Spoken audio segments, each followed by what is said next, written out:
Hello, everyone. Good morning, good afternoon, or good evening, depending on from wherever in the world you're joining us today. It's a great pleasure to be here with you.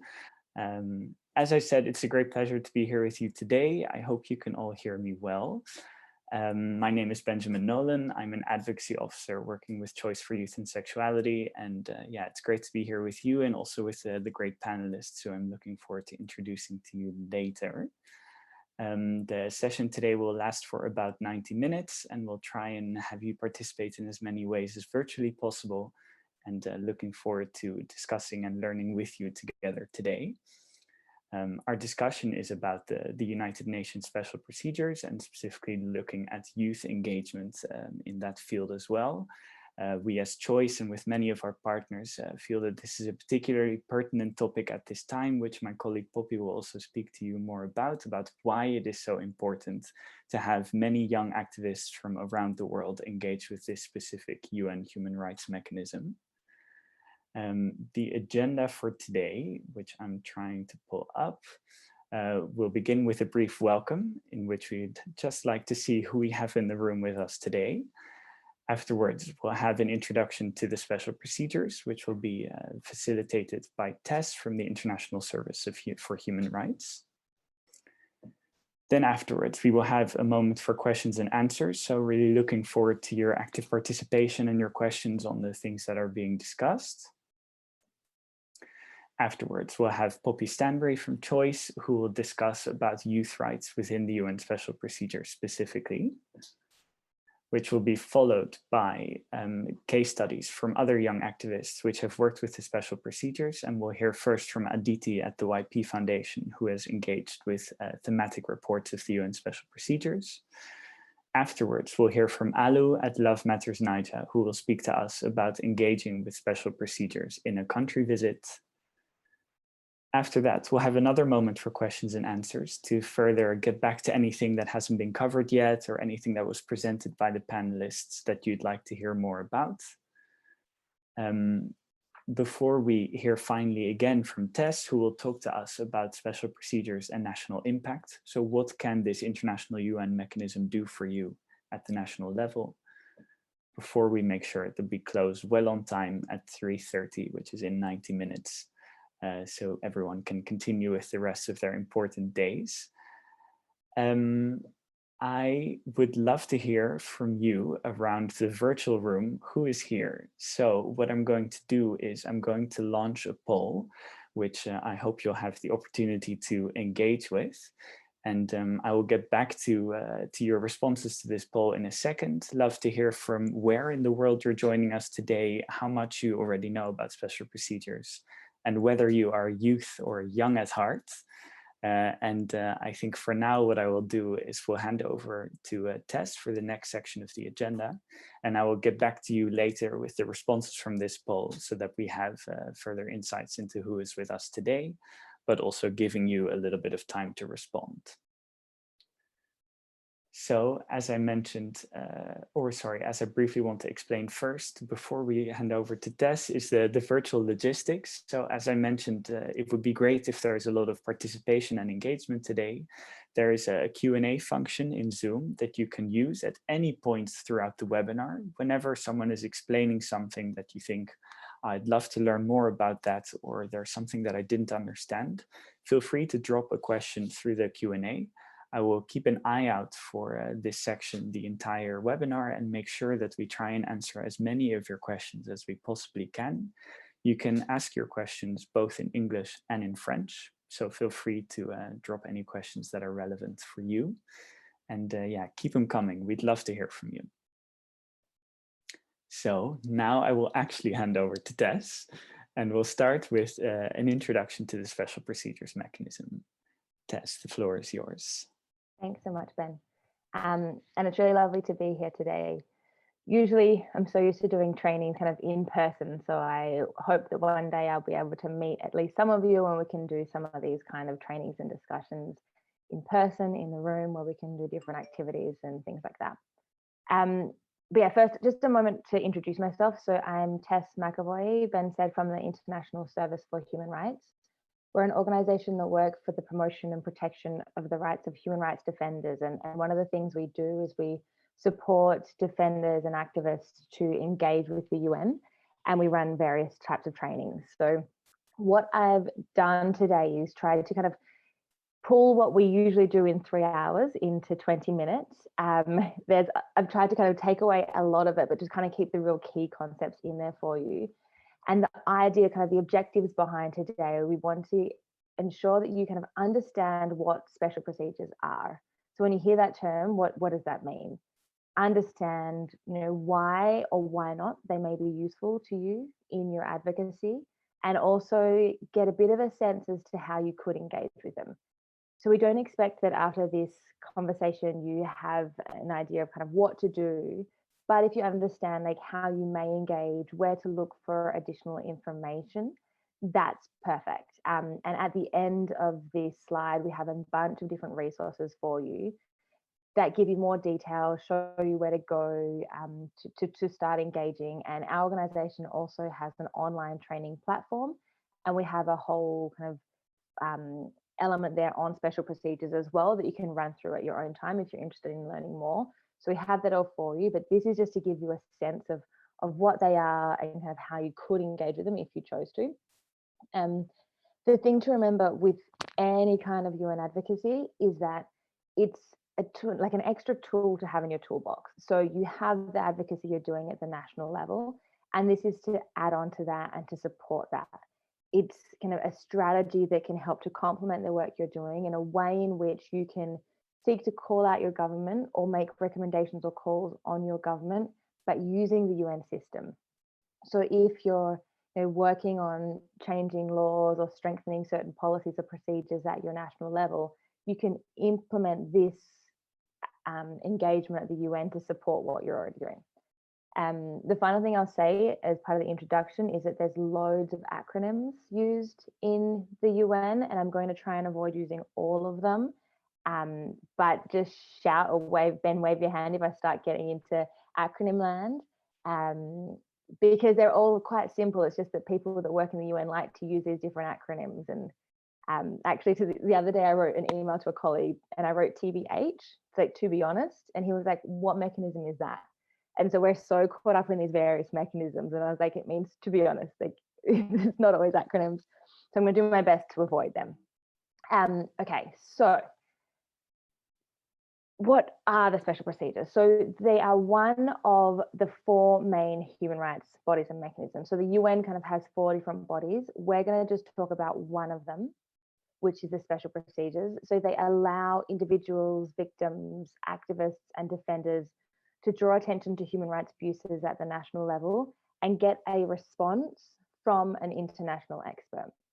One of the reasons they're quite popular with activists and with civil society is that they can work quite fast when called upon, and they are quite accessible. And by that I mean that anyone can reach out to a special procedures and ask them to take action. So what are they? Firstly, they are independent human rights experts. So they are essentially humans with experience or expertise in a specific area, and they've been mandated by the UN to monitor or to kind of research specific themes or countries. So they come in various shapes and sizes.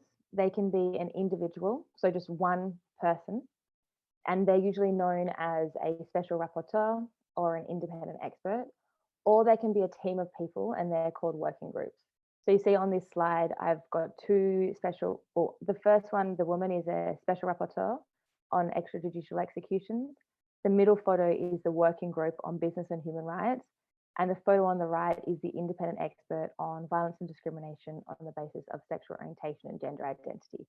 So all of those are different kinds of special procedures. That term applies to all of them, essentially meaning one expert, one human that's an expert and mandated on a specific theme, or a group of people. They can either have a thematic scope, for example, the working group on enforced disappearances, the special rapporteur on violence against women, the special rapporteur on the sale of children, or they can have a focus on a single country. So there are certain experts that focus just on all the human, like the entire human rights situation in one country.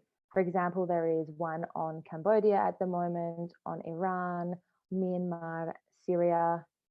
So in all of these cases, no matter whether they're about a theme or about a country, they are mandated to lead investigations and make reports on particular issues in an independent way. So they're ideally impartial and unbiased, and they're not UN staff. They're not paid by the UN, but they're independent experts that are mandated to look at a specific theme or a specific country and report back to the UN, advise the UN on what's actually happening on the ground. And that's why they're such key partners for civil society, because they're the bridge between us working on the ground and the UN. We can give them information, and they can then present it to the UN in kind of the words that the UN people understand. The first one was created in 1967, so they've been around for a while, but now we have 44 thematic mandates, so those that are looking at a specific issue. We have 12 country mandates, and overall we have 80 people that are part of the special procedures, given that they're made up of both experts, solo experts, plus working groups. So I want to spend a bit of time now talking about what they can do. I'm not going to talk about everything they can do, but I'm going to focus on 4 key things that they can do. And then we're going to spend a bit of time talking about how you can feed into those 4 key areas. So the first one is country visits. So provided they get an invitation from the government, the mandate holders of special procedures can go and visit a country. And when they go to analyze the human rights situation, focusing either on the thematic or country issue. But so, for example, the Special Rapporteur on Human Rights Defenders, I've got this photo here on this slide, and that's of the former Special Rapporteur visiting Mexico, meeting with activists on the ground. So they visit the country, they meet with activists, they meet with students, they meet with community members, they meet with government representatives, and they get a real sense of what is the issue. So this rapporteur was focused on activists and human rights defenders. So he basically traveled the country and spoke to activists and defenders and spoke to others about what is the real situation on the ground for defenders in Mexico right now. Because Mexico is going to tell us certain things at the UN, and we need to make sure we're also getting the information from actually the actual affected communities. During country visits also, they meet with states and they make recommendations and advise states on certain elements. Number of countries have kind of what's called a standing invitation, which is where they basically say our doors are open. Whenever you want to come and visit us, you are free to come. And so 126 countries out of 191 have that open invitation to thematic mandate holders, and others require an invitation. So it's not all countries that these experts can visit. However, there's a bit of a way around that. If your country does not have a standing invitation, does not say welcome to these experts, they can be invited to enter on an unofficial basis, to speak at a conference, to attend a meeting, to attend a consultation, to attend a strategy discussion even that you're working on. So you can still invite them into the country, and the only difference is they can't make an official report of that visit, but they can still come, they can still get a sense of what's happening on the ground, speak to activists, speak to defenders, and ideally that paves the way for an official visit in the future. So that's the first one, country visits. The second thing they can do is they present annual reports. So this is when I was talking about kind of translating information from the ground back to the UN. Basically, they present annual reports to the Human Rights Council and the General Assembly, which are 2 parts of the UN. And in these reports, they basically tell the UN what they've done that year, what are their activities, and also present specific thematic reports. So, for example, the independent expert on violence and discrimination on the basis of sexual orientation and gender identity just presented a report to the UN on human rights violations involved in conversion therapy. So I think that's also one of the cool things, that we're hearing conversations at the UN now that you would have never heard before. 15 years ago, we wouldn't have even heard the word sexual orientation, gender identity. Now we have an expert that's just looking at violence and discrimination on that basis. To have him come in and talk about conversion therapy at the UN, sometimes it's pretty amazing the conversations you hear at the UN, because these experts who are mandated to look at these issues are coming in and using language you would have never heard at the UN previously. And the other thing they do is they present their reports on country visits. So if they did a country visit, for example, I was referring to Mexico before, they would then present this report on the situation in Mexico to the UN. In each of these reports, they also have recommendations. If it's on a thematic report, it's recommendation on that issue to all governments. If it's on a country visit, it's recommendations to that specific country. So the third thing they can do, they can also send communications.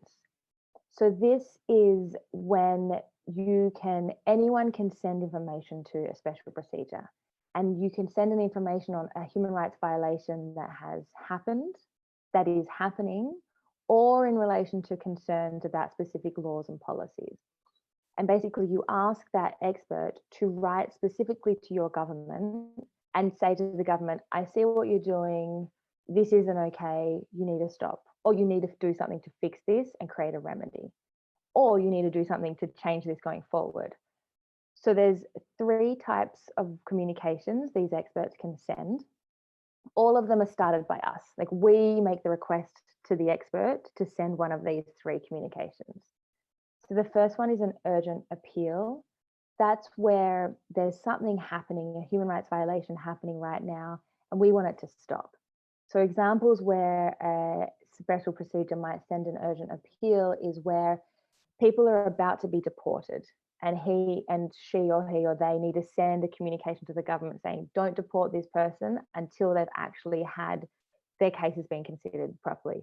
Also, you'll see these kind of urgent appeals if someone is potentially going to be executed in the near future. Along those lines, there's a real urgency that something is going to happen soon and it needs to be stopped. The second kind of communication they can send is an allegation letter. So that's when a human rights violation has taken place and we want to create some kind of remedy or recourse for the victim. So this can be in relation to kind of a variety of human rights violations. Maybe there's been attacks against activists, protests have been shut down and people have been put in prison. There's been cases of violence against women. So the call usually is from the expert to the government saying, we know that this happened and we need you to respond and act on it and fix what's happened. And then the third type of communication is on policy and legislation. So when there's maybe a draft piece of legislation or an existing law, and you can ask the special procedures to write a communication to the government saying, this law shouldn't be passed for the following reasons, or this law that is in effect needs to be amended or repealed because it's restricting the rights of your citizens. So an example there was this law that was proposed in Australia that would have, if passed, restricted rights of protesters in relation to business. And some special procedures came together in response to civil society and said, don't pass this law for these reasons. And the law didn't eventually get passed. So that wasn't the only part of the campaign to stop the law, but it helped in ensuring that law didn't get passed. And then the fourth thing I want to mention is that they can do public advocacy and awareness raising. So the communications I just spoke to, they are available online. They're all public, but they are kind of on one database. They're not put in the media, things like that. And they're essentially kind of a direct communication from the expert to the government. They can also do awareness raising by making statements and press releases to seek to increase scrutiny or raise awareness on a problem. So for example, the independent expert on sexual orientation and gender identity published a statement a couple months back, at the start of when we were all going into quarantine, about the impact of COVID on LGBTQIA communities and how that was having a drastic impact, so that the UN could also see that, as could the rest of the world, because this was a public statement. They can also participate in events and seminars and consultations, like these kind of events and trainings. They're very open to speaking at these and making really clear calls on governments or speaking about specific cases that they want to raise. So they're the 4 key things I wanted to talk about. I'm going to mention 3 now, but I'm not going to go into detail with them. So the other thing is they can really help a government to advise on human rights situations. So the independent expert on sexual orientation and gender identity is really good at this, of like creating dialogue with countries and encouraging them to look at things in different ways and encouraging them to kind of change what's going on at the national level. They can also make recommendations, kind of general recommendations, and keep referring to the independent expert on sexual orientation, but he also had another example recently where he published the Aspire guidelines, which were guidelines to all governments as to how you can respond to the pandemic in a way that is considering and consulting with civil society and will not have the negative impacts on LGBTQIA communities that we were seeing. And they can also engage in kind of legal procedures. But there's a lot. But what I want to do now is just spend a little bit of time talking about those first 4 things I spoke to you about: country visits, reports, communications, and advocacy and awareness raising, and just give you a little bit of insight of how you can engage in them. What can you do to either make it happen or to be part of those processes?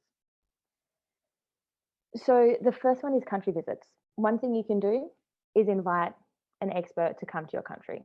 So you can write to them, specifically inviting them, telling them, hey, I think you should come. This is why, and this is what you need to be looking at.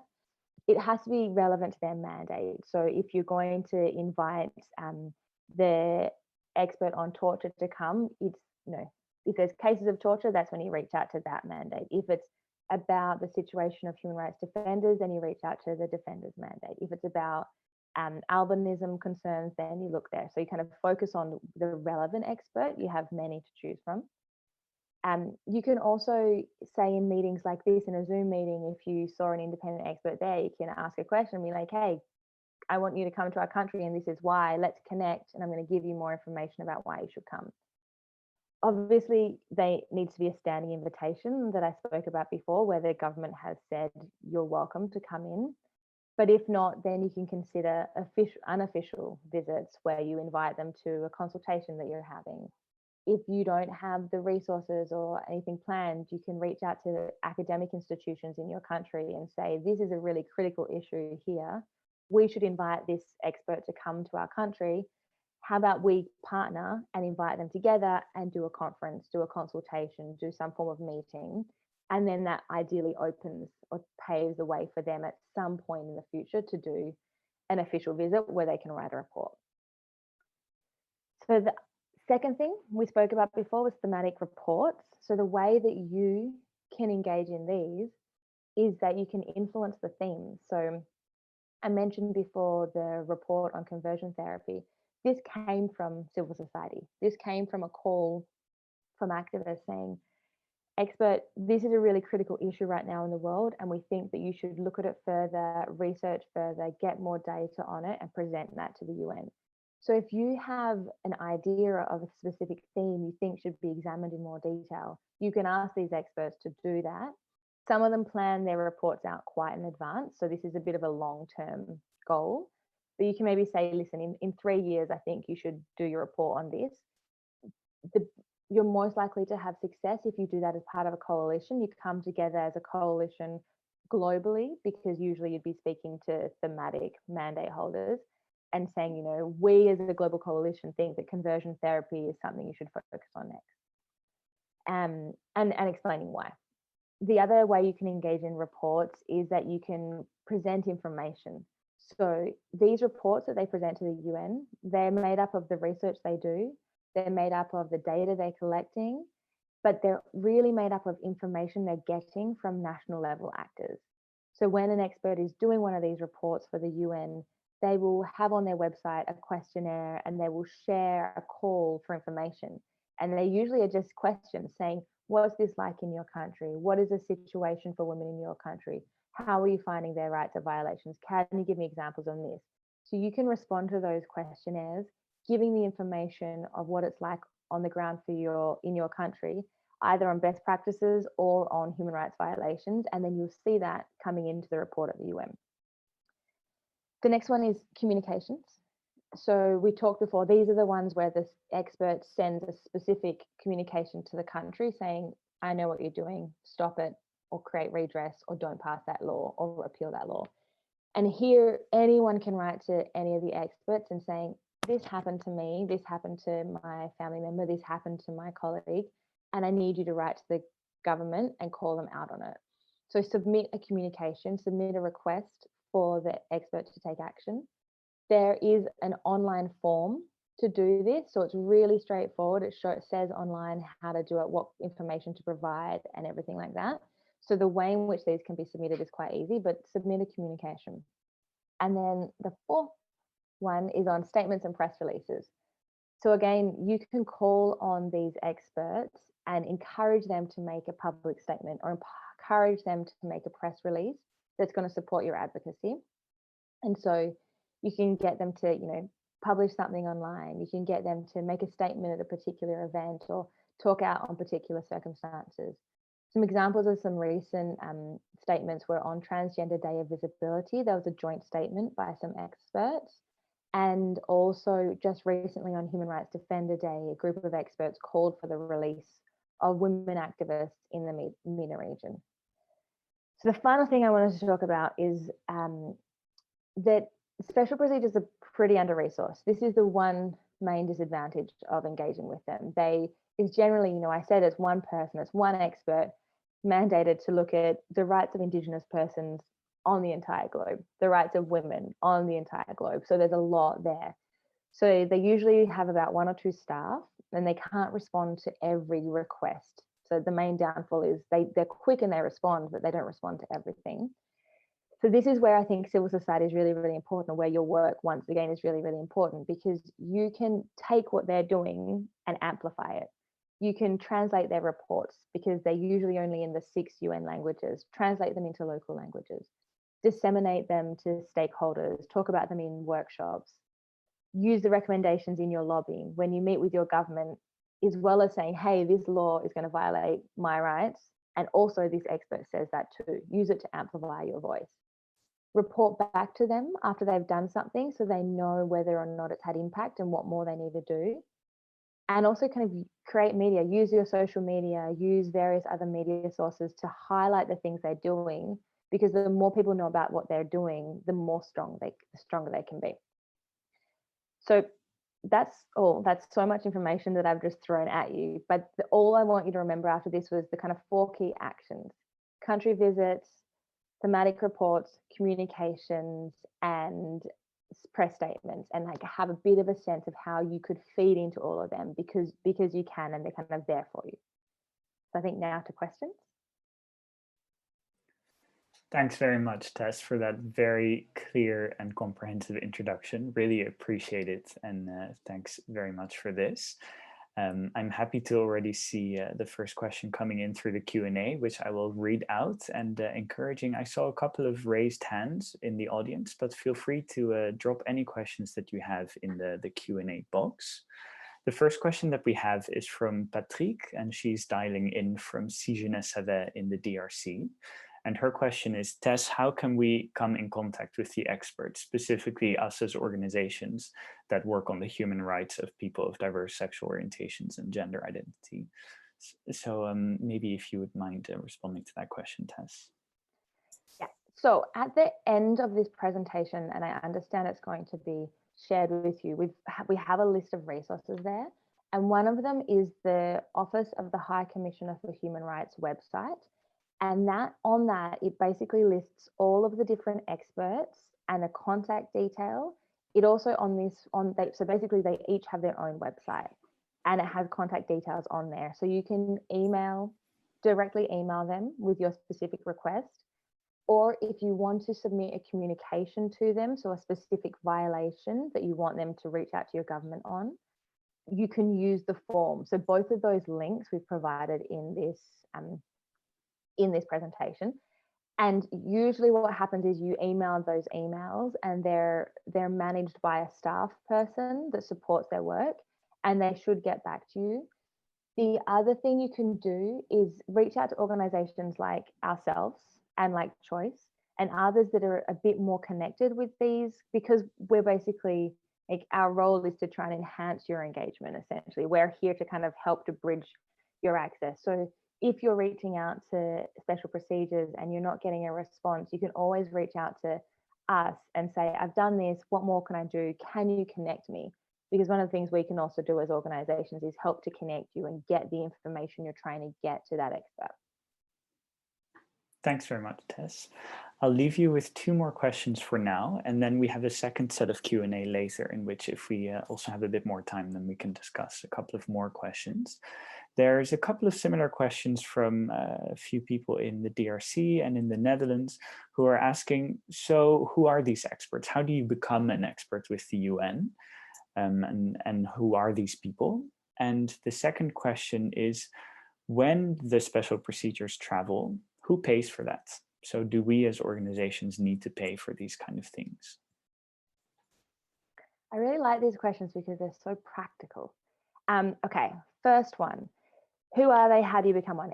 Anyone can nominate themselves to become one. So they are created by a part of the UN, which is the main human rights body of the UN, which is made up of 47 governments. So when they're created, when there's kind of a specific concern. So for example, the independent expert on sexual orientation and gender identity, that came after years and years of reports and information being presented on the violence and discrimination suffered by LGBT communities. And what then happens once it exists, once the kind of role exists, is that anyone can nominate themselves to be part of that role. There's a list created of all those that are nominated, and there's a body that essentially kind of decides or appoints that person. UN body. Usually they are people that have expertise in their area. They have been kind of working either kind of in government or civil society or in research. They need to kind of have some kind of legitimacy in terms of their understanding of the issues and being able to speak to the issue. And also their identity does come into it somewhat. You often find, because the question that was asked of kind of how do they get paid, that number of them, especially historically, have come from academic institutions. Because if you're working at a university and you're researching and kind of have expertise in this area, there is a bit of flexibility there, because you essentially need a separate income. You can't live off the money that you get for being a special procedure. So historically, we've been seeing there's a lot of professors and people connected with academic institutions doing the role, which gives them flexibility to do so. We're now also seeing people coming from civil society. The most recent special rapporteur appointed for human rights defenders was the former head of Frontline Defenders, which is a really big and great defender protection organization. And they usually have the role for 3 years, and then it can be repeated for another 3. So it's usually about 6 years they're in that role, and then it has to hand over, and there's another appointment process. And so the other question was who pays for their travel. So they don't get paid by the UN a salary, but they do get paid kind of a per diem and travel costs. So for example, when they have to travel to a country visit, their flight gets paid, their hotel accommodation gets paid, and they get paid a certain amount per day to be able to kind of to travel, to be able to eat, to buy the resources they need while they're there. So those costs, those kind of hard costs, get covered by the UN. Thanks very much, Tess. I see even more questions still coming up, so I hope we still have time to come back to you later. I really want to also say I'm very happy to see such active engagements already. I promised earlier that I would come back on the brief results of the Zoom poll, so I'm happy to see that almost 60 people filled in the Zoom poll. We have representatives from 23 representatives signing in from Africa, 19 representatives signing in from Europe, 13 representatives signing in from Asia, and 1 representative signing in from Antarctica. About half of our participants today identify as youth, which is great, and the rest as youth at heart, which is also great. And the majority of the participants today consider themselves to be beginners in the field of independent experts, and about a third to be intermediary. So really happy to have a diverse group of people from around the world. Keep asking your questions through the Q&A while we go on with the next subjects, and I'll make sure to try and get as much attention for your questions as we can. For now, what we will do is we will move on to the next agenda item. And I'm happy to introduce my colleague Poppy, who will talk to us today about youth rights within the special procedures mechanism and what the issues are in that field. So Poppy, very much excited to hand over to you. Thanks, Ben. And thanks, Tess, for that really great presentation. Hi, everyone. So we have heard about how the UN special procedures are an accountability mechanism uniquely positioned to address youth rights. I will be discussing whether they accomplish this, why it is so important to keep track of youth mainstreaming within the special procedures, and what does it mean when young people are left behind within the mandate. Next slide, please, Ben. For gains to be made on youth human rights, the people who make decisions on these rights must be made aware of the issues young people face. Currently, there is too little emphasis and mention of young people and adolescents within special procedures reports. Using Choice's monitoring tool, the Nolan index, we have seen that in 2020, only 59% of all special procedures reports mentioned youth, and only 27% mentioned youth in more than one sentence. Now, 59% may make you think, okay, but that's over half of the reports. That's really good. And while it's important to give credit where credit is due, I think we should always look a little deeper. So 59% of reports mention youth once, despite the fact that there are very few human rights issues that do not concern young people. That means that 41% of the reports are leaving youth behind. Next slide, please, Ben. So, for example, one of the reports to the Human Rights Council in 2019 that did not mention youth at all was from the Special Rapporteur on Extreme Poverty and Human Rights. Despite the fact that the report theme was climate change and poverty, the presence of a youth perspective or just a mention of young people at all was excluded. So young people, as we know, are an incredibly at-risk demographic with regards to climate change. And we will be the ones that are around in the decades to come to deal with the effects. For example, climate change will continue to affect all aspects of food security, especially in Africa, Asia, and Latin America and the Caribbean, where more than 1 billion young people live. Excluding 1 billion people from a report on climate change and poverty is just not exclusionary, but dangerous. This is a clear example of where young people are left behind, particularly when they are at their most vulnerable. When experts and decision makers do not include them in the narrative on certain issues. But what does this mean? Well, without including young people in special procedures reports, we are at an increased risk of not being protected in unsafe situations. It means that governments may exclude us from legal protection, leave youth exposed and vulnerable. Going back to the percentages, the Nolan index measures when youth are discussed beyond one's mention. This is important as a report mentioning youth once is most likely not meaningful enough or in depth enough to adequately express what the issue is, nor recommendations on how to fix it. 27% of reports elaborated on youth issues, and even then it may not be that much. But that number is far too small to reflect the realities of young people's lives or cover what progress is necessary for change. Therefore, it is imperative that we must push for more youth-inclusive language and not settle for one mere mention of young people in a 15-page report. Moreover, there must be meaningful youth participation and representation during the consultative and reporting stages of the special procedures mechanism. Youth voices must be listened to and meaningfully taken into account for the rapporteurs to adequately evaluate an issue from all perspectives and provide recommendations that are inclusive of everyone.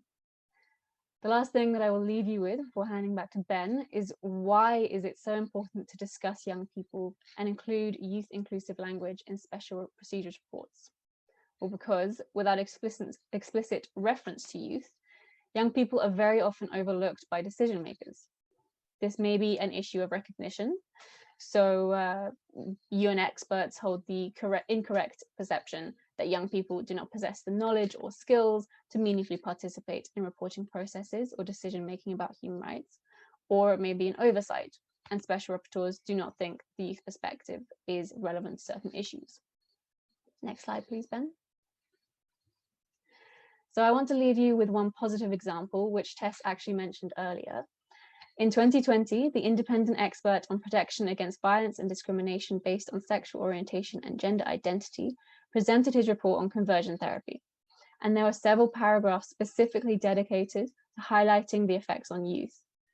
This culminated in a recommendation explicitly about protecting young people, as you can see on the slide, which is really great. And this recommendation makes it more challenging for governments to exclude youth from policy around this issue, which we hope then leads to increased protection, respect, and better lives for youth. Thank you. Thanks very much, Poppy, for talking us through these important statistics of where young people are and are not being included in these special procedures reports.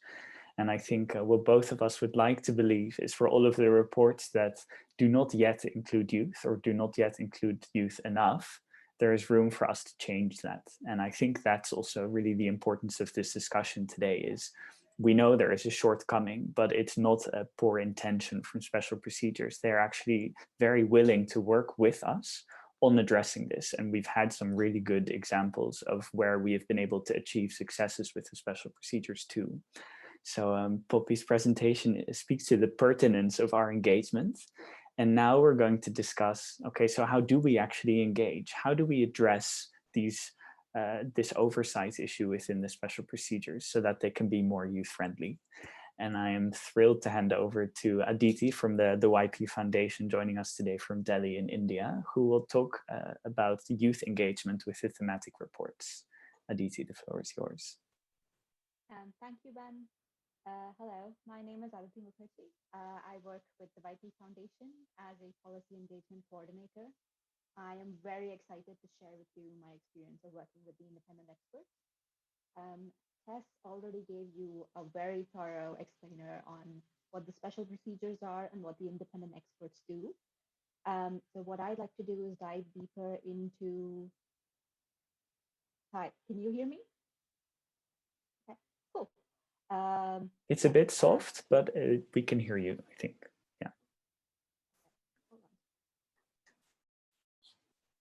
Can you hear me now? Much better. Yeah, thanks. Okay. Okay, so what I'd like to do is dive deeper into the work of one of the independent experts and walk you through what it's like to actually work with them. I'm going to focus on the work of the independent expert on violence and discrimination on the basis of sexual orientation and gender identity, as they're the expert I've had the most experience with. So the mandate of the independent expert on sexual orientation and gender identity was created by a Human Rights Council resolution in 2016 for an initial period of 3 years, and it was again renewed in June 2019.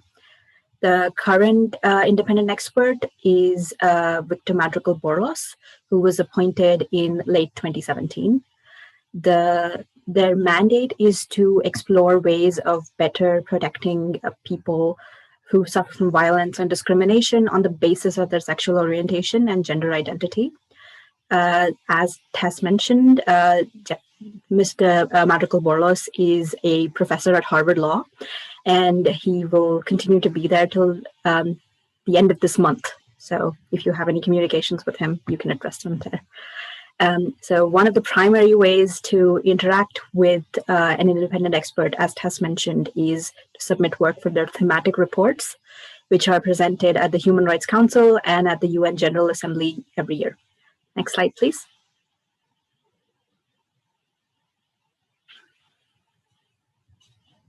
Ben, next slide. Yeah, okay. So the thematic reports document an independent expert's findings on particular topics and provide guidance and recommendations for UN member states and civil society organizations and other stakeholders. They are a means to an end, so they are another tool for your national level advocacy, because they are a communication directly from the UN saying that, okay, we acknowledge that this is a human rights issue and this is what we think you should do about it. So it is important for us to lobby for topics which particularly affect young people, because that is how we get the attention of our national governments. The first step is just seeing that they put out a call on a selected topic that we have ideally advocated for before. The step that comes after that is, so the way that the call is put out is through a questionnaire, as Tess mentioned. This questionnaire is very helpful. It's a very good starting point for your submission. So, but it's not the end all and be all for your submission. So if you're a first timer and you're doing this alone, the questionnaire is very helpful, and it has been helpful for me and for Choice. The third step is you actually submitting your report. So organizations, individual government agencies all submit responses to this call, and they go back to the independent expert's office, who then compiles a report based on all of the responses, and then it is made into an official report, which is presented either to the Human Rights Council or the UN General Assembly. So they sort through all of the information, and then they see what is most relevant and most urgent information. So we at TYPF have had the opportunity to submit 2 reports to the independent expert. The first on conversion therapy, for which we were a part of a consortium that Choice assembled, and that was presented at the Human Rights Council, and the other for a report on the impact of the COVID-19 pandemic, which was presented at the General Assembly. Next slide.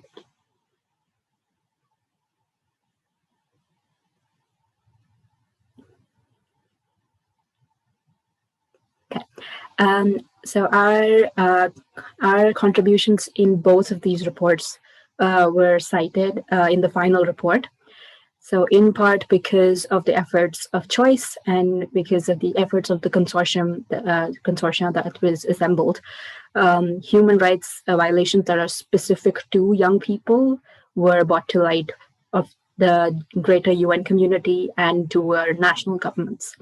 So as Poppy mentioned, there are only 27% of UN special procedures reports talk about youth for more than 1 sentence. You can do a lot with that 1 sentence, but it's important that we lobby for topics and we submit work that is more relevant to young people. So while we've been very lucky to be cited in both of these reports, there's always room for more. So I'm going to walk you through what it's like to submit your own report and create more room for young people in these procedures. So the first step, okay, next slide. Okay, so the first step on how to submit your own report is to think about the resources that you already have. Read the questionnaire, and it's a useful starting point. It gives you an idea of what the independent expert expects out of you and what other submissions could look like. You can also have a look at previous submissions and reports on the website. We'll provide those resources at the end of the session. So think about what you already know about the subject, what data sets you can reference, and who directly works on this issue. And most important, who do you know who has directly been impacted? So who are the other stakeholders? And it's very important to get a very holistic view on this because it has to be an objective and a holistic report. So the first step before you do anything at all is to think about what you already know. Step 2.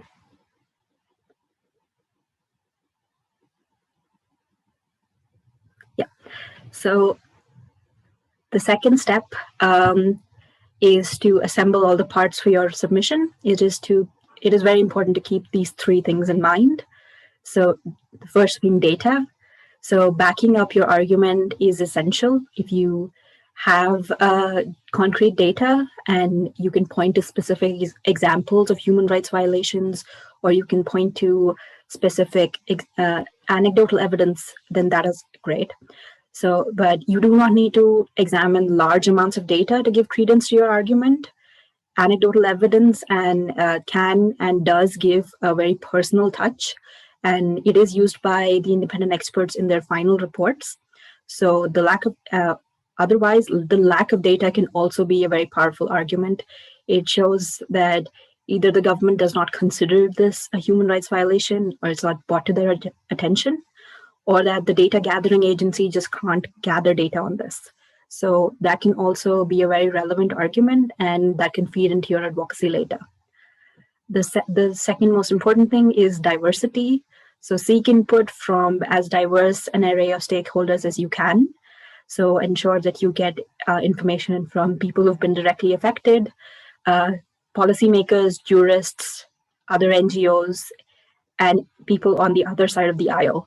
So you're trying to be as objective, as holistic as possible, so that in your report, in your submission, you're giving as holistic a view as possible to the independent expert.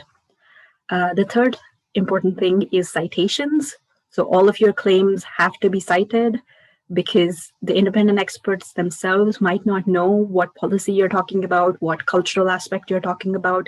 So it's important that you cite everything. Even if it goes back to your own website, you have to cite it, because then the independent expert can cite that particular resource in their final report. Next slide.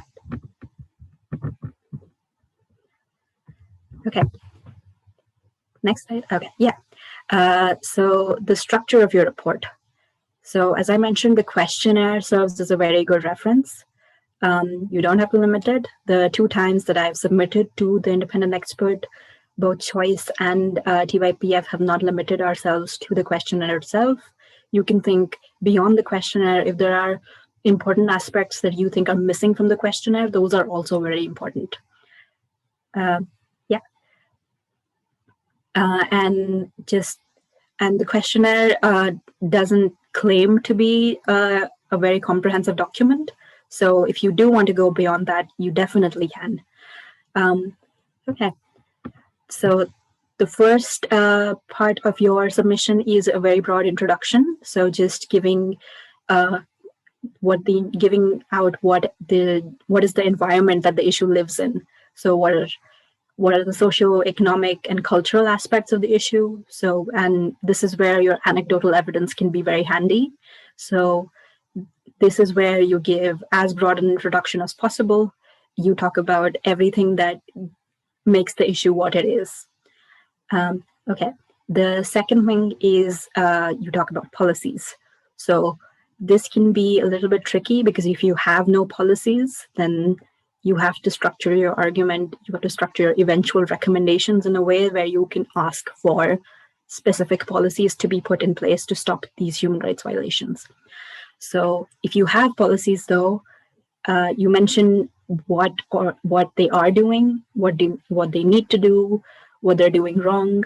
So this is your place to sort of talk about what the government has already done. The third thing is good practices. So these don't have to be limited to what has been going right with the policies. These don't even have to be limited to your region.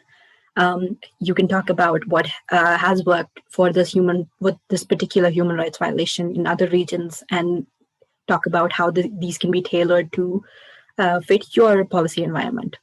So talk about and then fit them into your recommendations, which have to be as actionable as possible, just so that they make it into the final report. And then when you go back to your government, you have actionable resources and recommendations which you can directly give to your government, which are sanctioned by the independent expert. So yeah, next slide.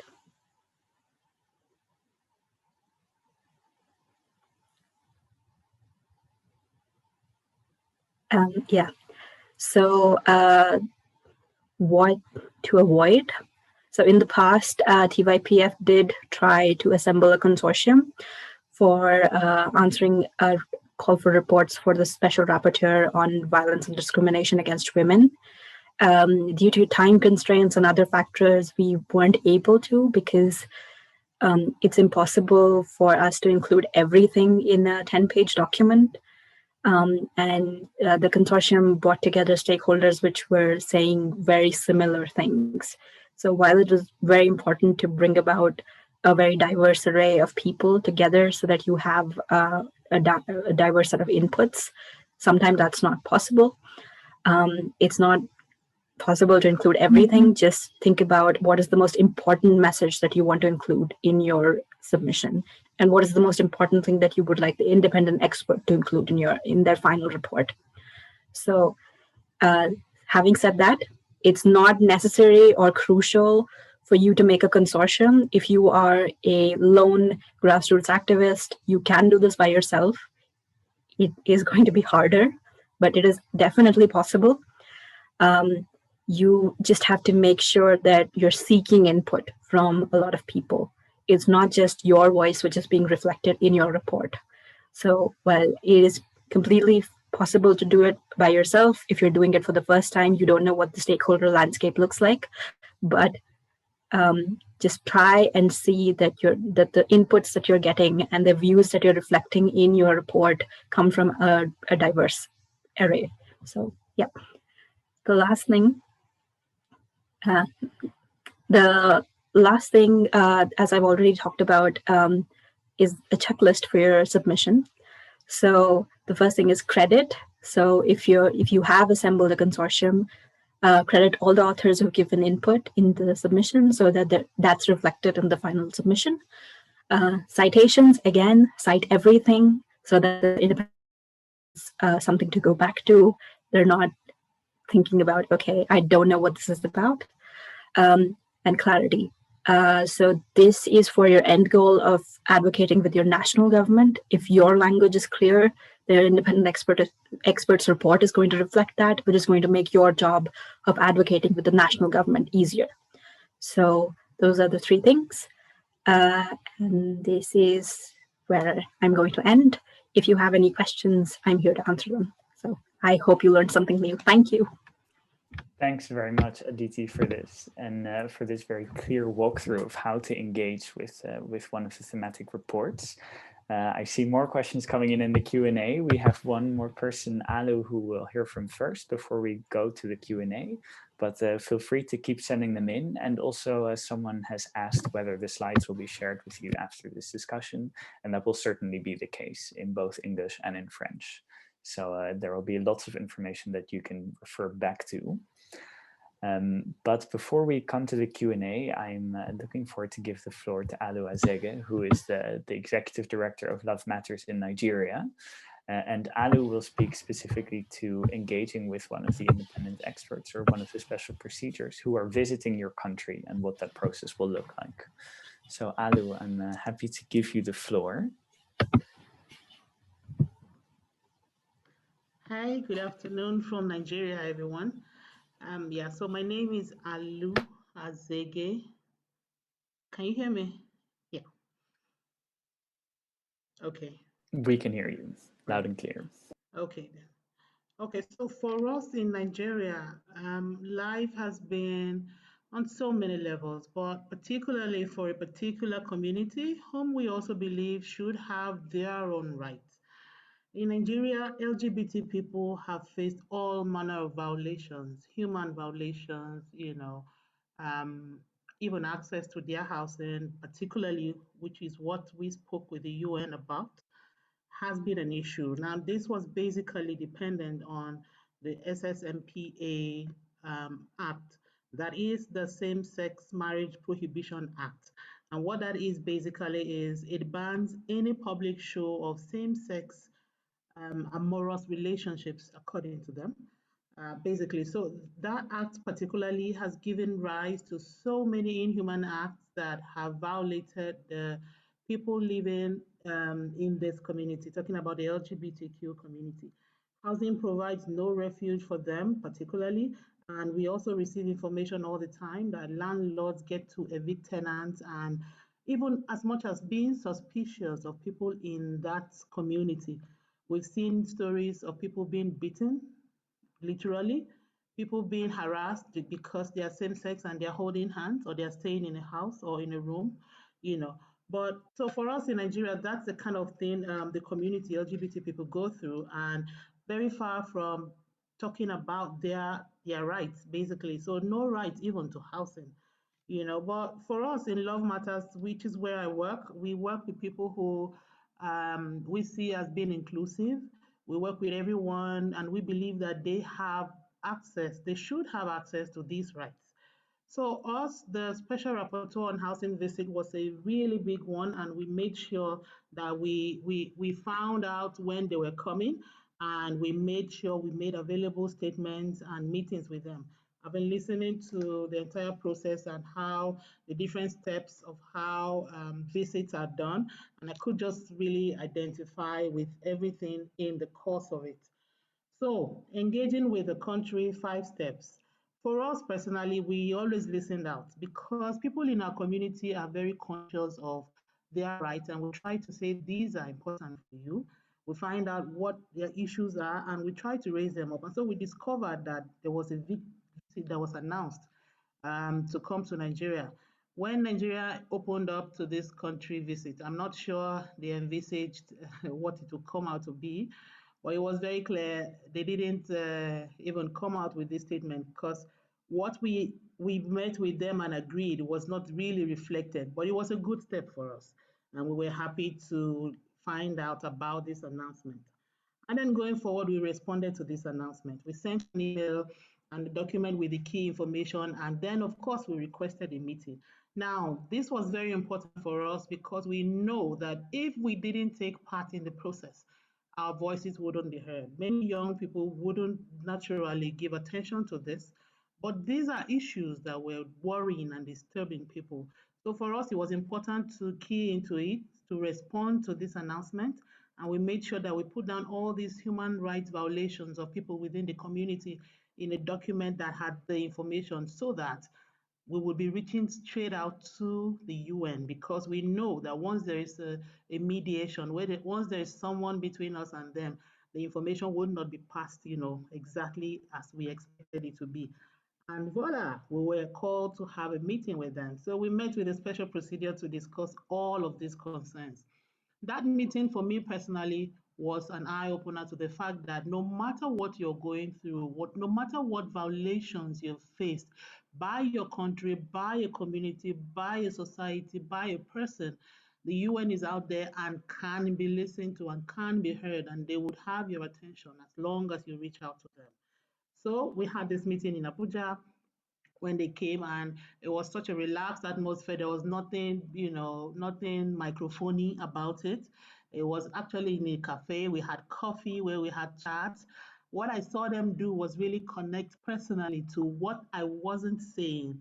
I saw them read from my face. I saw them read the subtext of what I was saying with my lips, so they could naturally just connect with the issues I raised or we had written in that statement. And thereafter, we communicated externally about the visit of the rapporteur. We sent out press releases, Choice advertised, Choice put it out in the press. We published it, we amplified the press, and then everyone got to know about it. Again, this was important because we know that if we didn't do that, Nigeria, and it didn't turn out that way. After Nigeria met with them, they didn't tell us our own part. But the height of it for us all was when a statement was delivered at the Human Rights Council and the report was presented to the UN and member states.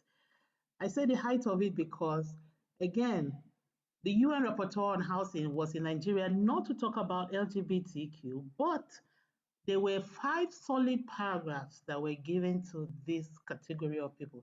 And so it was clear and obvious to me that they listened. It was clear and obvious to me that the process was effective, and that if we didn't step out with it, if we went through the government to take that to the UN, they wouldn't have announced it, So we're happy to have gone through that process with them and engaged the UN Special Rapporteur when they visited, And so we spoke about all these challenges, and for us, it was very, it was the height of it all, especially when it was being read, because then we realized that out of 196 UN delegations across the world, we had our statement read. So it was a very high point for us as Love Matters. It was a high point for us as Nigeria. And then we found out that out of the mandate that was given the rapporteur, these 5 paragraphs on LGBT were from our discussions with them. So it was clear to us that we didn't waste time. It was clear to us that, this process was effective. It was clear to us that some persons out there are listening.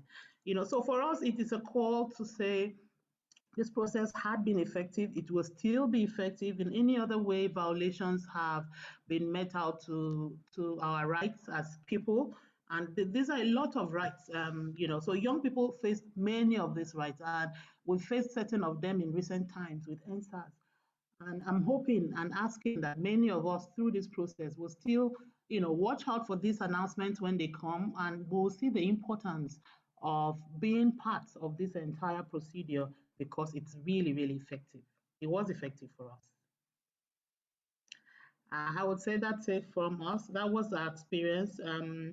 For anyone who doesn't know about the Same-Sex Marriage and Prohibition Act, it bans any public show of same-sex amorous relationships in Nigeria. And the last government was when it was passed and it became a law. And many people in the LGBTQ community have been a major target, so much that, we don't even know now the rights, their human rights, first as human beings, even before their gender or their sexuality. So Love Matters is against it. We're joining Choice today to say the process at the UN was very progressive. It was and we should take part in it as people. Listen out, get information, and be a part of it because it is effective. We look forward to when our violations will be stopped, even as regular citizens from this end. Thank you so much, Ben. That will be it for me. Thank you, Alu. Thanks so much for being here with us today and for talking us through this experience. And something that I also think is so important about this example is that within the special procedures, we should be connecting the dots, because there is no special rapporteur on youth, for example, but youth is part of every issue. And the rapporteur on housing talks about the right to housing, but that affects young people, that affects LGBT people, that affects young women. We have to learn to connect the dots within the special procedure system. And that's something that I really loved also about your particular case study. So thanks so much for presenting this. Thank you. We are now back to our question and answer section, reminding everyone that it's still possible to submit questions through the Q&A box, and happy to see them still coming in. We have a question from Irene, and she is joining us today from Indonesia. The question is there a specific period in between when a call for input is released and when we can send out information to the special procedures? And where can we find that information and their emails? Would that be on the OHCHR website or somewhere else? I don't know, Poppy or Tess or Alu or Aditi, I don't know, maybe Tess, I can ask you to answer this one, if that's okay. Yeah, for sure. So usually there is an announcement on their website that says that they're compiling a report and they're looking for information, and they usually have a questionnaire.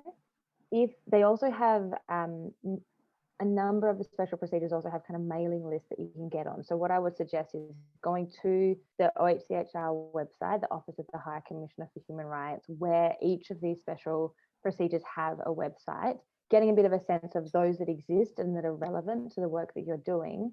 And then those that you can get on the list for, you can, so you'll get emailed when calls are made. Others, you just kind of keep an eye on those web pages to see when a report is being prepared. There is also a civil society mailing list from the Office of the High Commissioner for Human Rights. And if you get on that mailing list, that also sends out when calls. So kind of, I think it has a weekly and then a monthly email. And they'll send out in the different updates. It will say this special procedure is seeking information for the report. Here is the link to the questionnaire, and this is the deadline. It's not necessarily the longest deadline between when they announce it and when you need to submit the information. Sometimes it can be quite quick.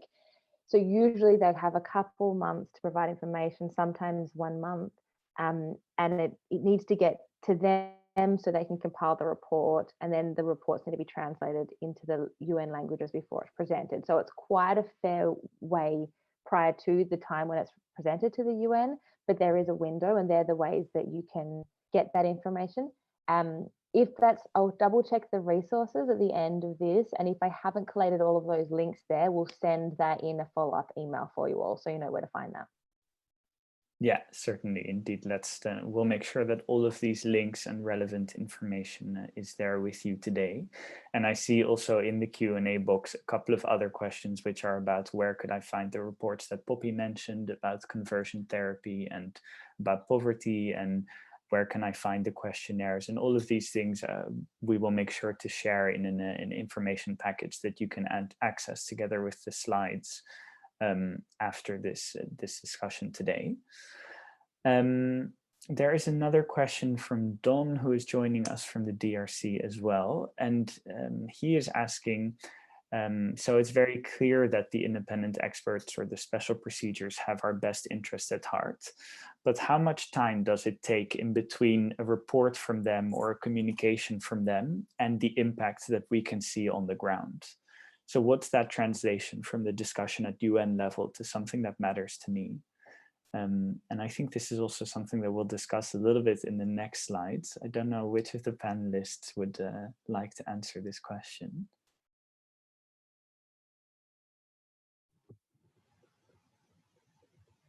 I might just point out one of you, Poppy. I don't know if you can speak to this question at this point.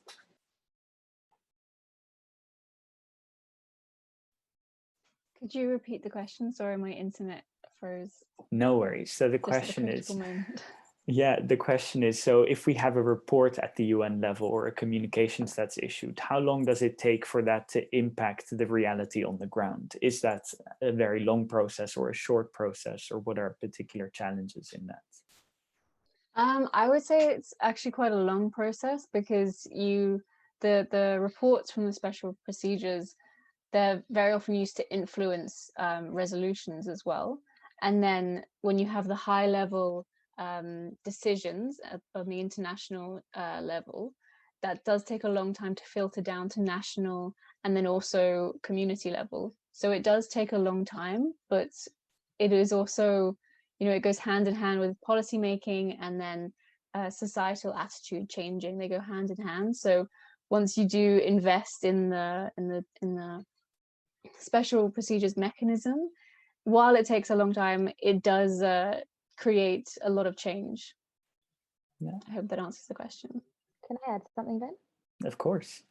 Something that we've seen a little bit of lately as well. So Poppy was talking about the reports and getting information into the reports, and getting it to the national level can be long. And I think it's why we had that slide earlier about what you can do, because the engagement with special procedures should form part of your kind of wider campaign. And so, we've all talked about the different things we've been working on and how this kind of was one part of that. We're also doing national level campaigning and advocacy, and Poppy also refers to changing community minds and attitudes. But one thing I thought useful to mention as well was that there has been some special procedures mandate holders who have been trying to create a bit more of a fast response from governments after country visits.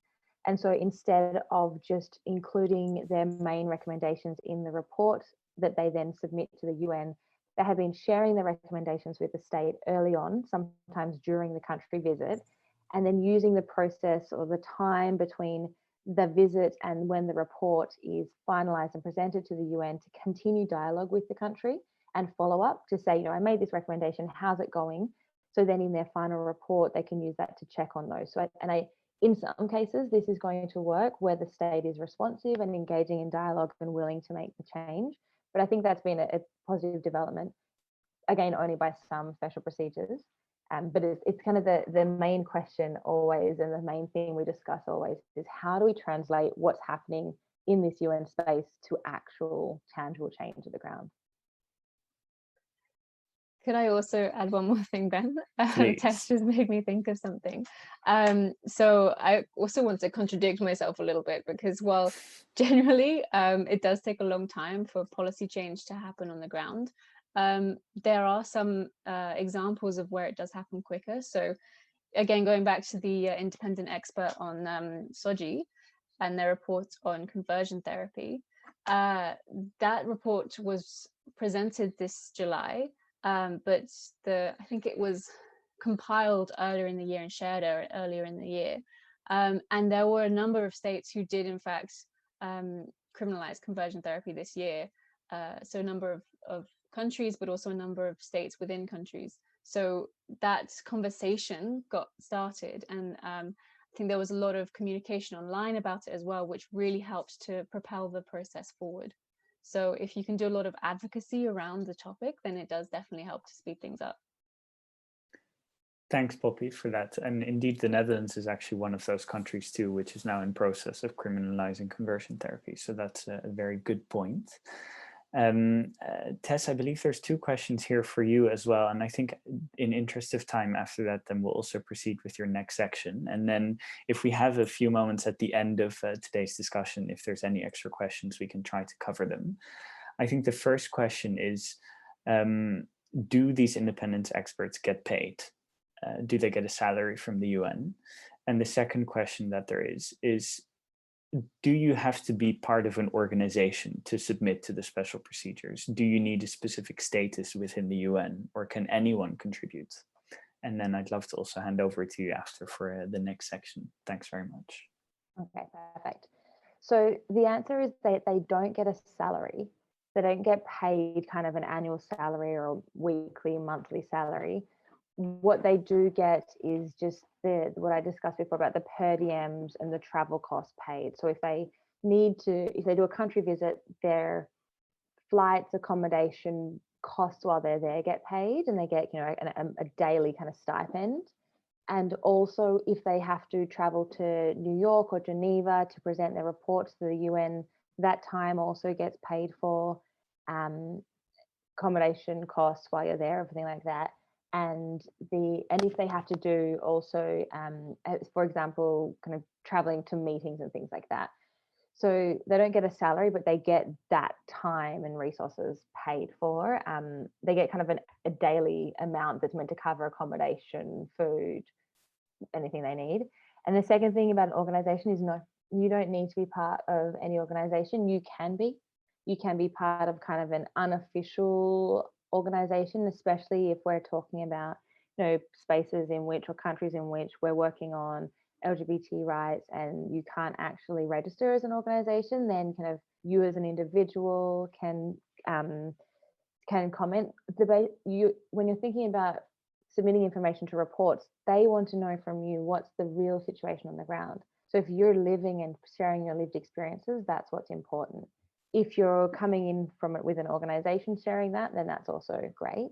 And also, I spoke about earlier these communications, so that they are usually submitted by an individual or an organization, but it can be that I'm submitting a communication that is saying that my sister was abducted and this happened to her, and it's just coming from me, and it's the fact that I'm submitting this communication about her is because, you know, of her identity and what laws were meaning that her rights were violated, but I'm just submitting her case and I want the expert to act.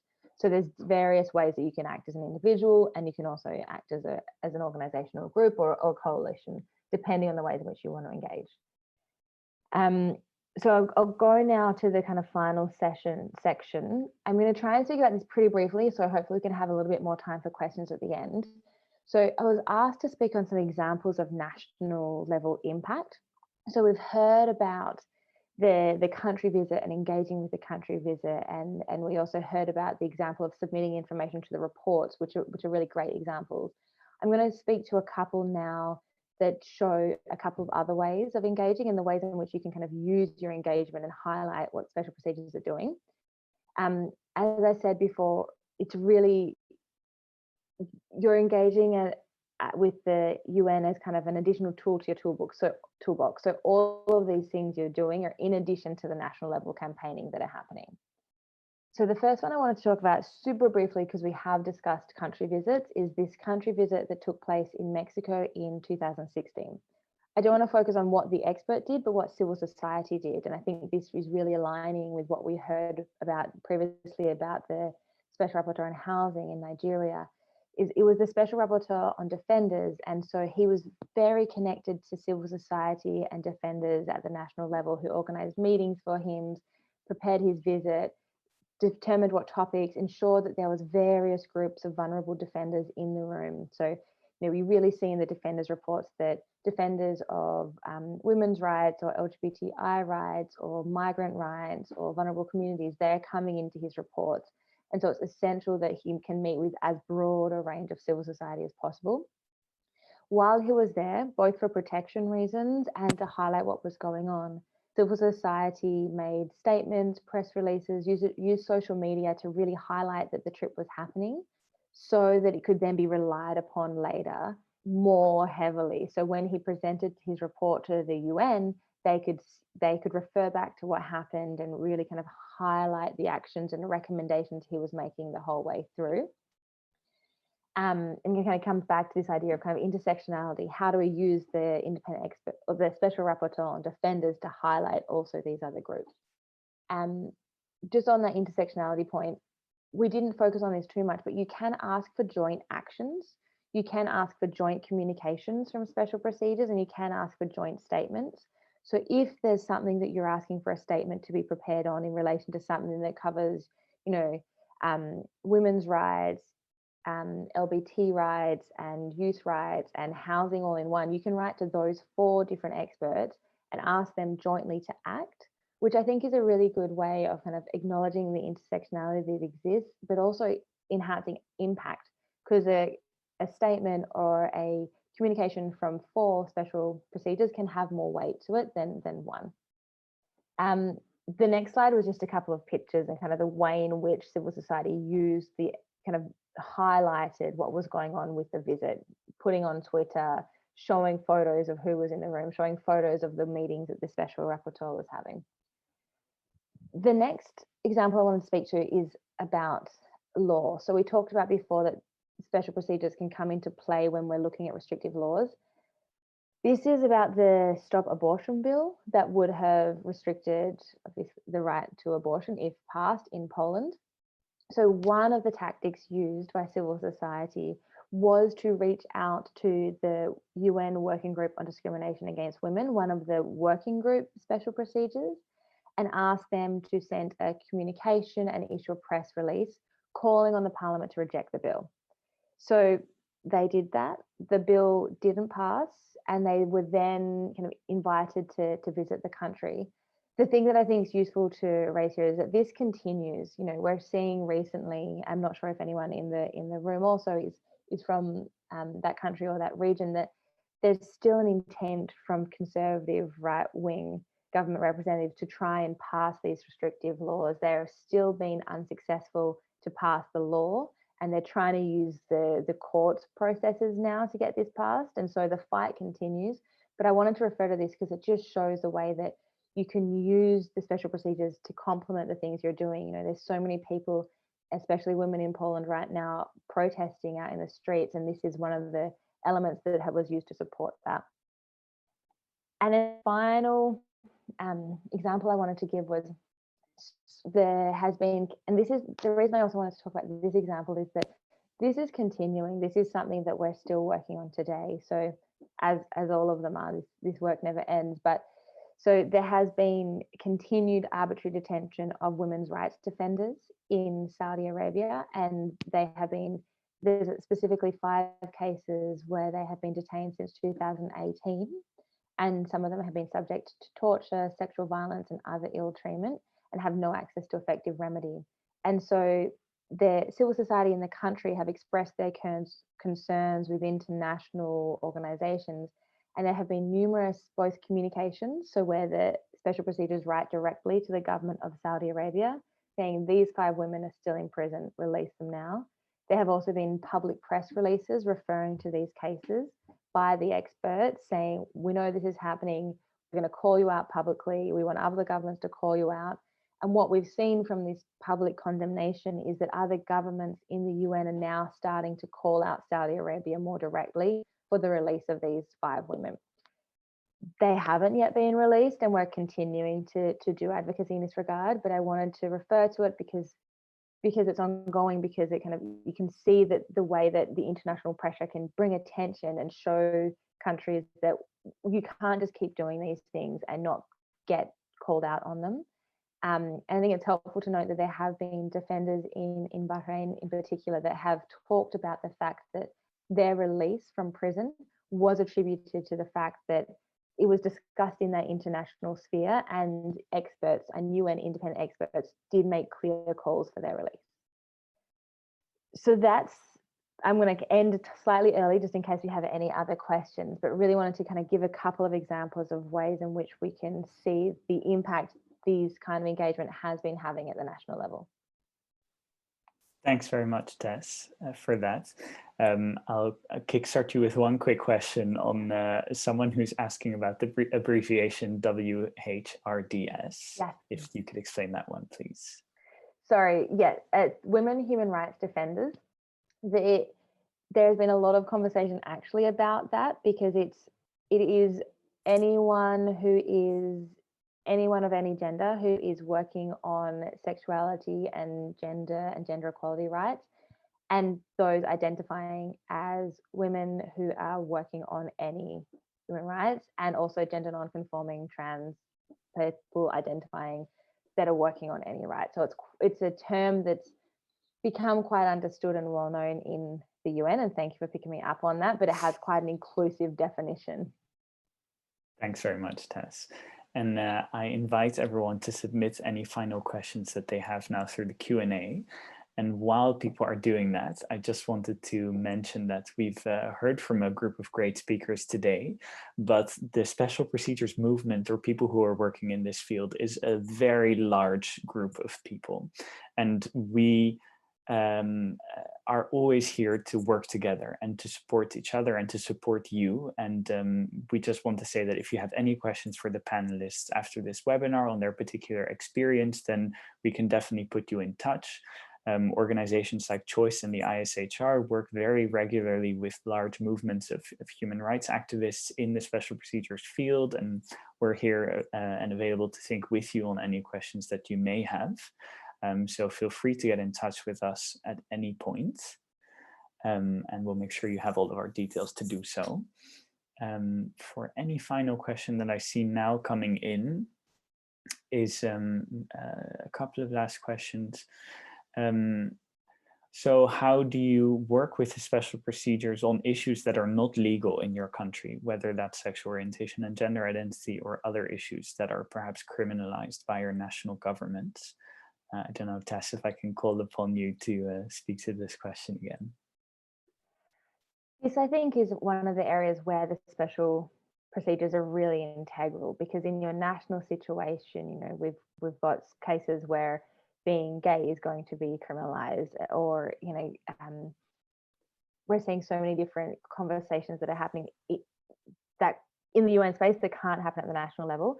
And so one of the things is that bringing that information to the international space is really important, because then there can be some awareness around it. And I think thinking back about, you know, these women activists in Saudi Arabia that are imprisoned, they're imprisoned because they're part of the movement for women to drive, which was a very national focused part of the work, not all of it, but very national focused element, and bringing it to the international stage has helped. But one of the things that's always really, really important to remember is your own safety. And so if you have safety concerns about communicating with special procedures, really thinking about how to make sure that information can get to them securely and safely, and make sure that it doesn't put you in any risk. We're always here to have conversations with you about that. If you want to get information out of your country and are concerned about having the conversation. Another way is thinking about a country visit that's not focused on the actual theme. So inviting a special rapporteur to come to a conference on something that's not the sensitive issue, and having a side conversation with them. Where there's, you know, so many different ways we can communicate now securely via email and different messaging apps. And the special procedures are aware of the need to do that sometimes. I'm setting up a meeting right now with some activists from a very restrictive environment that don't feel comfortable communicating anything, and making sure we can do that as securely as possible so the special procedures can hear that information without putting them in danger. So there's ways that it can happen. It requires, you know, more thinking and more care, but they're there and they're ready to hear. It's just figuring out the kind of ways of making it happen and always putting your safety first. Thank you very much, Tess. There is one more question about acronyms, which I will happily answer in a second. I just want to note that officially our time is up. So I wanted to thank everyone very much for their attendance and participation, and also thank you all for your great questions through the Q&A. and particularly thank the great panelists who across different time zones around the world have joined us from early morning to late at night. So really want to appreciate your availability today. I'm sure we can stick around for a few more extra questions, but if you have to leave, then feel free to do so. We'll make sure that the information packages with reports, with relevant links, our contact details are shared with you after this webinar. So just wanted to conclude on that as our time is done. There is a question which I'm happy to answer because it's partly with French acronyms, about some more of the acronyms. So there is a question about what GT or WG stands for, and this is the same acronym in French or English. And it stands for working group or groupe de travail in French, which is one of the types of special procedures that Tess has explained. The second acronym that's listed is SDSR, which is SRHR in English, or Santé et Droits Sexuels et Reproductifs in French. The third acronym that's there is CDH, which in English is HRC, which stands for Human Rights Council, or Conseil des Droits de l'Homme. So that's the third one. And the last one, which Tess had already explained, is WHRDS, which stands for Women Human Rights Defenders. I believe those are, oh, there's one more question here for you, Tess. Let me just try and pull this up briefly.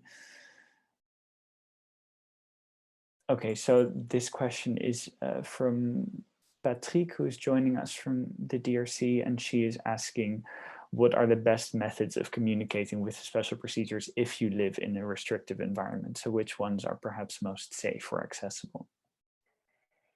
So it depends really on what you can use. At the moment, when I'm setting up this meeting with some activists from a very restrictive environment, also a different national context, we're using Signal to reach out to the staff of the special procedures mandate holder. And we're probably, because it will be an online conversation, because everything is online, we'll be using Jitsi to do the online meeting. Yeah, so it depends. And if those are two devices or two programs that are quite secure, if that's what you're needing, it may require using organizations like ourselves to make that initial link, because on the website it doesn't usually have phone numbers, which are what you need to do a lot of that secure conversations. So if you are in one of those environments, we're always here to help to connect you and to try and facilitate. The other thing you can also do is send information, or send an email from an email that you create that's not connected to yourself to the main email saying, I'd like to send some secure information for you. I need to figure out the best ways of communicating with you securely. How would you go about it, and get that information to you?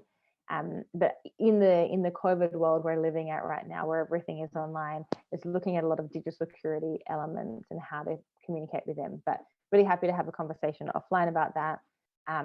And also there's specific organizations that do training on digital security as well, if it's something you feel that your organizations or communities would really help them. There's organizations like Frontline Defenders, and depending on the region, there's specific regional organizations that can help to provide you with training so you can get a bit more capacitated on those types of communications. Thanks for explaining that, Tess.